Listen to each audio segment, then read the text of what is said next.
many do's and don'ts to remember. That is why in today's video with our paediatrician Dr. Dave, he will be sharing useful tips on how to manage common newborn issues. Hi everyone, I'm Dr. Dave Ong. I'm a paediatrician from Kids Clinic at Punggol. Today I'll be sharing with you some common tips for managing some common newborn issues. So it's very common for babies to become unhappy or irritable at various parts of the day. As their caregivers, we need to actually find out what the cause is. So one common area is hunger. So you need to check when the baby was last fed. And secondly, the diaper area. It's very common for babies to actually cry when the diaper area is wet with urine or filled with feces. So changing the diapers and cleaning the diaper area would help. And thirdly, this area that is often forgotten is actually the skin. You need to check the baby's hands, feet and body to make sure that there's nothing on the clothing that is actually impinging on the skin or poking on the skin causing pain. In the meantime, while you are finding out the cause of the baby's irritability or crying, you can carry the baby in a certain way to calm the baby down.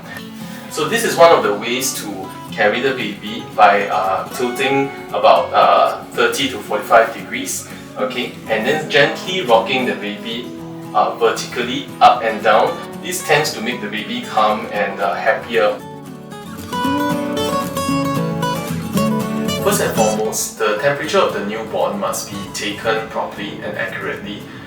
For kids who are below 3 months of age, the most accurate area to take the temperature will be from the armpit area, rather than the forehead or the ear. So fever in the newborn is actually defined as a temperature of 38 and above.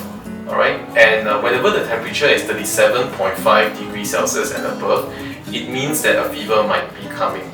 So whenever you have a newborn baby who is below a month old and has a temperature of 38 and above, the baby must be brought to hospital immediately, because a significant fever can suggest the possibility of a serious bacterial infections which newborns are prone to due to their weaker immune systems. It's very common for a baby to regurgitate after feeding, and this is known as normal posetting, which is something that happens in all babies.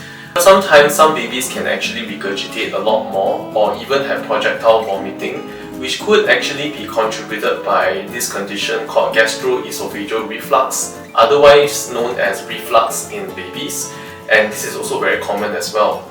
So some of the tips to actually reduce excessive regurgitation after feeds would include: number one, if you are feeding by bottle, to try and prop the baby up about 30 degrees during the feeding. Number two, burp the baby well after feeding. And number three, something which is very commonly forgotten, which is to hold the baby upright for about at least 10 minutes after feeds, so that you give some time for the milk to move further down in the digestive system. So the newborn skin is actually very delicate. So there are some very important things we have to remember to do. Number one is that we need to moisturize the baby's skin regularly with a pH balance moisturizer. And secondly, when you shower the baby, it will be good to use a non-soap based body wash. And thirdly, the diaper region is one area where you commonly get rashes. So you need to make sure that you do not wipe the diaper region excessively. Wash the diaper area if, let's say, there is diarrhea present. Put adequate diaper cream whenever you change the diaper area.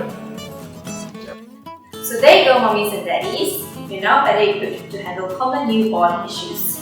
For our next video, stay tuned where we'll be talking about newborn vaccinations.